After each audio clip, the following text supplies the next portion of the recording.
Իսկ ինչ էր արդեն խոստանում Նիկոլ Փաշինյանը կաթի գնի մասին հեղափոխություն կոչվածից ընդամենը 8 օր առաջ։ Շեշտում եմ, արդեն խոստանում էր, ոչ թե պարզապես քննադատում էր։ Այս քայլարշավի ընթացքում համատարած մարդիկ մեզ ասում էին հետևյալը, որ մենք վարկեր ենք վերցնում։ Օրինակ որոշում ենք, որ խոշոր եղջերավոր անասուն պիտի պահենք եւ պետք է կաթի մթերումներով մեր վարկերը փակենք։ Եվ գալիս է այն սեզոնը, որ կաթը պետք է թանկանա, ինչ որ մեկը ընդ որում այդ բոլոր ինչ որ մեկերի ժողովուրդը պայմանական սաշիկ է ասում։ Ես եթե նկատել եք, իմ ելույթների մեջ երբ որ ասում եմ սաշիկ, ես անձի նկատի չունեմ բացարձակապես։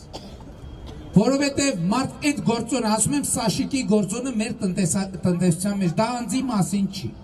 դա երևույթ է, որովհետև կարող է Սաշիկ Սարգսյանից է եկել, այս երևույթների հետ Սաշիկ Սարգսյանը կարող է անձամբ որևէ առնչություն չունենալ։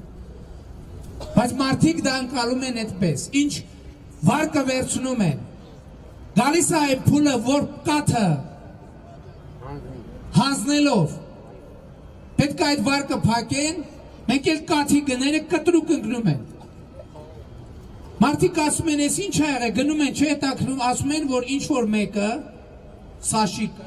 որը կարող է անունը Համբարձումյան, չգիտեմ, Վազգեն է, բայց ինքը մարդկանց համար Սաշիկը։ Կաթի փոշու խոշոր խմբականակ է ներկրել։